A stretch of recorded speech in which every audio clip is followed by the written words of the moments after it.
राष्ट्रीय स्वयंसेवक संघ के वरिष्ठ प्रचारक एवं भारतीय मजदूर संघ व स्वदेशी जागरण मंच जैसे संगठनों को राष्ट्रीय स्तर पर खड़ा करने वाले राष्ट्र ऋषि दत्तोपंत ठेंगड़ी जी का जन्म दिवस स्वदेशी स्वावलंबन दिवस के रूप में मनाया गया। झज्जर के महाराजा अग्रसेन कॉलेज में आयोजित कार्यक्रम की अध्यक्षता माननीय जिला संचालक महेंद्र बंसल ने की और मुख्य अतिथि के रूप में एडवोकेट श्याम सुंदर गोयल कार्यक्रम में शामिल। राष्ट्रीय स्वयंसेवक संघ से जुड़े स्वदेशी जागरण मंच के प्रांत संगठक प्रचारक कुलदीप का कार्यक्रम में सानिध्य मिला। उन्होंने स्वदेशी व स्वावलंबन विषय पर विस्तार से प्रकाश डाला।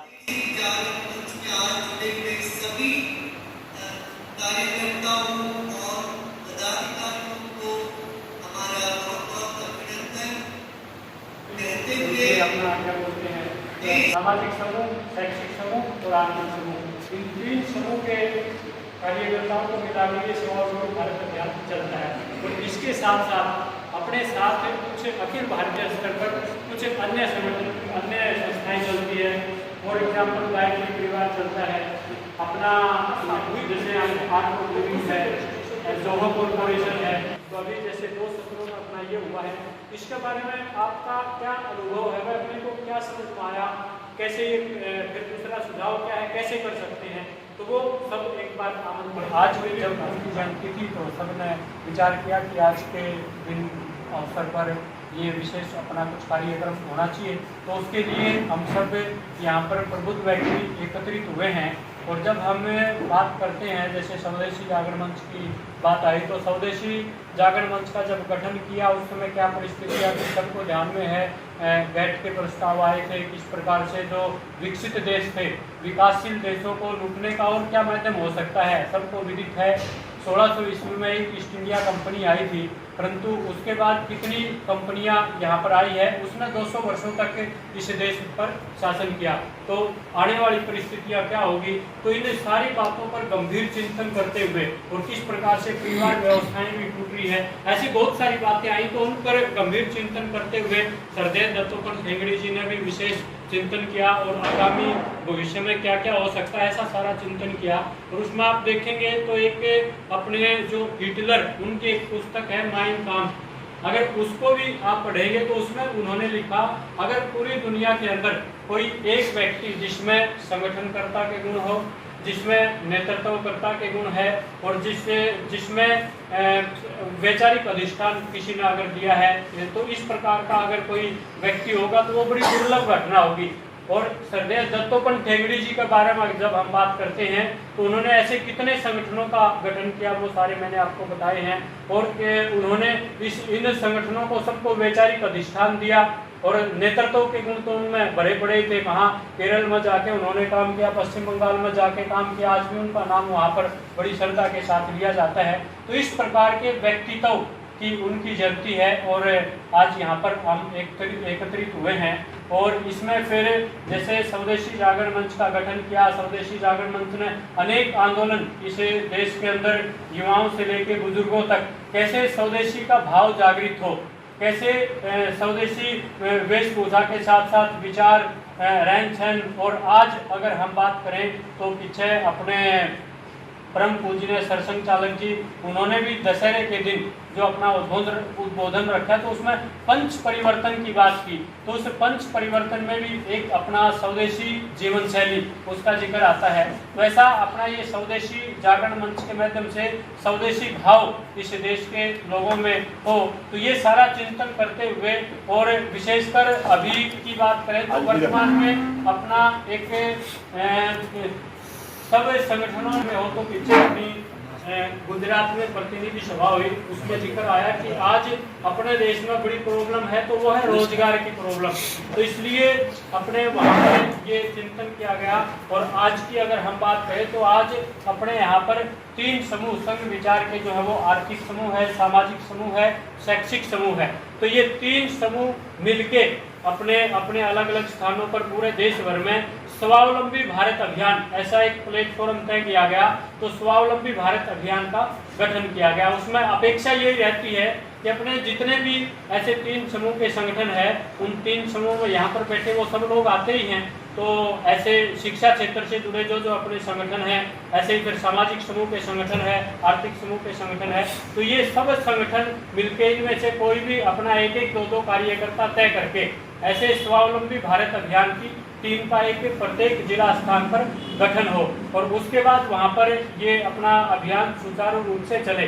फॉर एग्जाम्पल अगर बात करें, किसी व्यक्ति के पास किसी अन्य संगठन की जिम्मेवारी है, जैसे भारतीय किसान संघ की जिम्मेवारी है, तो वो भारतीय किसान संघ की जो भी जिम्मेवारी है वो जिम्मेवारी उसके पास रहेगी, परंतु वो अपना जो स्वावलंबी भारत अभियान है उस अभियान के वो सदस्य रहेंगे अभियान टोली के, और यहाँ पर अपने स्थान पर वो काम करेंगे। तो इस प्रकार की एक कल्पना उसमें की गई थी और इसको उसका जो टारगेट था वो टारगेट रखा गया कि भारत को रोजगार युक्त करना है।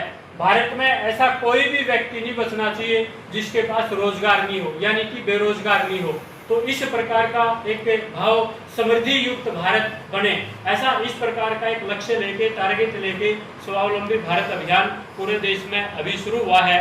और प्रयास ये है कि अपना जो जिला है, अपने जिले में भी एक अच्छी टोली सब मिलके उसका गठन करें और आने वाले समय में रोजगार के लिए अपने यहाँ पर काम करें, क्योंकि ये जो समस्या है ये सबके लिए है। और किस प्रकार से अपने जिले में, अपना जो जिला है, अपना जिला ही अपना केंद्र बिंदु है, तो अपना जिला पूर्ण रोजगार युक्त बने, इसके लिए हम क्या क्या प्रयास कर सकते हैं। क्योंकि अभी अगर आप देखेंगे गवर्नमेंट के आंकड़ों की भी अगर बात करें तो अपने यहाँ पर पीएम से लेके पीएम तक लगभग 3 करोड़ 80 लाख नौकरियां हैं टोटल।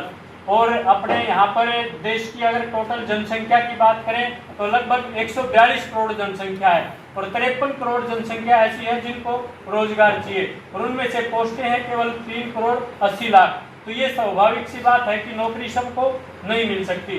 तो इसलिए पीछे अपनी CII की रिपोर्ट भी आई कि भारत आने वाले समय में सुपर पावर हो सकता है, विकसित भारत हो सकता है। और आजकल विषय भी चला हुआ है, अनेक कॉलेज विश्वविद्यालयों में सेमिनार होते हैं, भारत @2047, यानी कि 2047 में जब भारत अपनी स्वतंत्रता के 100 वर्ष में होगा तो उस समय भारत की तस्वीर क्या होगी, उस समय भारत कैसा होगा।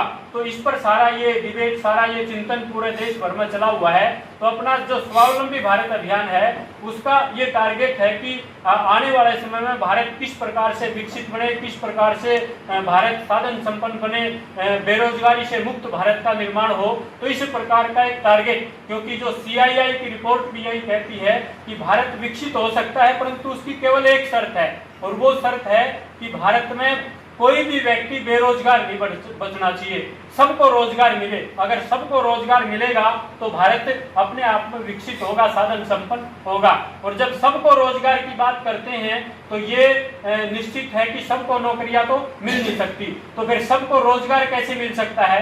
तो सबको रोजगार मिल सकता है स्टार्टअप के क्षेत्र में, सबको रोजगार मिल सकता है उद्यमिता के क्षेत्र में। अभी आपने देखा होगा पीछे अपना अंतर्राष्ट्रीय उद्यमिता दिवस था, उस पर आदरणीय प्रधानमंत्री जी का भी उद्बोधन रहा और उसमें उन्होंने कहा कि 1.25 लाख स्टार्टअप वाला देश भारत हो गया है। और हरियाणा की बात करें तो लगभग 4500 स्टार्टअप रजिस्टर्ड हुए हैं। तो ऐसे इस प्रकार का एक चित्र आज के समय दिखाई देता है। और इन स्टार्टअप में से ऐसे भी अनेक एग्जाम्पल है जिन्होंने यूनिकॉर्न का रूप धारण कर लिया। यूनिकॉर्न यानी कि जो कंपनी शुरू होकर 8,500 करोड़ की कंपनी हो गई है। तो इस प्रकार के बड़े बड़े अचीवमेंट इस प्रकार के स्टार्टअप ने शुरू की है। तो एक किस प्रकार से भारत का प्रत्येक व्यक्ति, प्रत्येक युवा किस प्रकार से क्वालिटी ऑफ लाइफ जी सकता है, तो उस प्रकार की एक कल्पना स्वावलंबी भारत अभियान के माध्यम से इस अपना जो झज्जर जिला है, झज्जर जिला में भी और यहाँ पर जाएगा तो पूरे देश भर के युवाओं में इस प्रकार की एक मानसिकता उनकी तैयार हो।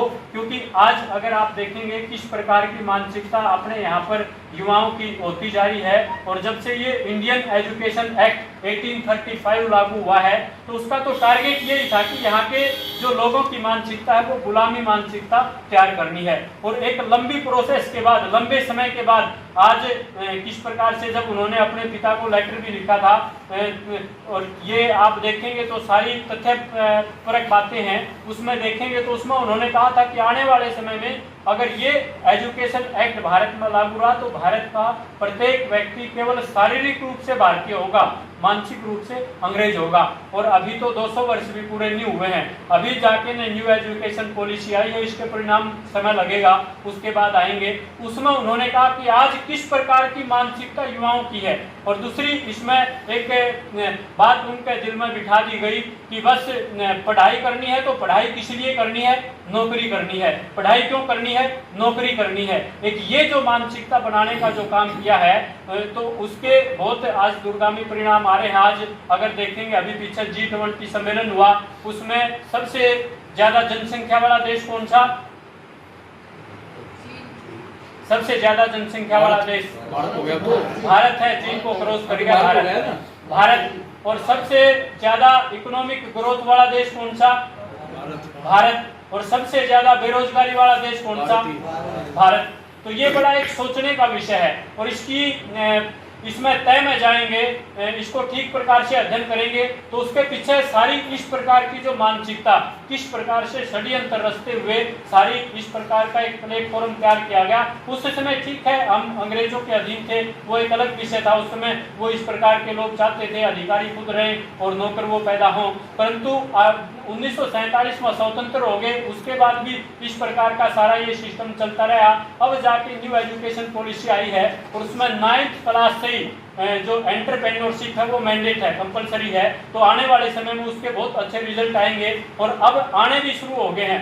अब आप कृषि क्षेत्र में देखेंगे तो कृषि क्षेत्र में आना जाना रहता है। ऐसे बहुत सारे किसान हैं जो अपने तरीके से अलग अलग प्रकार से वो खेती करते हैं, और बहुत अच्छा मुनाफा भी वो कमा रहे हैं। परंपरागत तरीके से हटके वो खेती करते हैं, और एक अच्छा मॉडल भी कृषि के क्षेत्र में उन्होंने दिया है। सरकार भी ऐसे इस प्रकार के सब लोगों को प्रोत्साहन करती है। पीछे CCDP प्रोजेक्ट के माध्यम से भी किस प्रकार से लाभ देने का, किसान क्रेडिट कार्ड, ऐसे बहुत सारे मामले आते हैं, उनको आप डिटेल से पढ़ेंगे तो उसमें आपको जानकारी मिलेगी। कुल मिला के अभी अपना जो टारगेट है वो मुख्य रूप से जो युवा शक्ति है, उस युवा शक्ति की मानसिकता में थोड़ा परिवर्तन हो, और वो युवा शक्ति अपनी इस प्रकार की एक जो ये धारणा बनी है कि 20-25 साल तो पढ़ाई में लगाने हैं और उसके बाद वो कोई नौकरी करेंगे, और उसका परिणाम आज क्या हो रहा है, उसके लिए फिर पैसे भी चाहिए, सारी प्रकार की चीजें चाहिए। उसका परिणाम आज क्या हो रहा है, आज आप देखेंगे माँ बाप अपने बच्चों को पढ़ने के लिए कोटा में भेजते हैं, और कोटा की आप देखेंगे तो रोज वहाँ पर बच्चे सुसाइड कर रहे हैं। क्यों? क्योंकि वो मेहनत भी पूरी करते हैं परंतु सक्सेस नहीं हो पाते।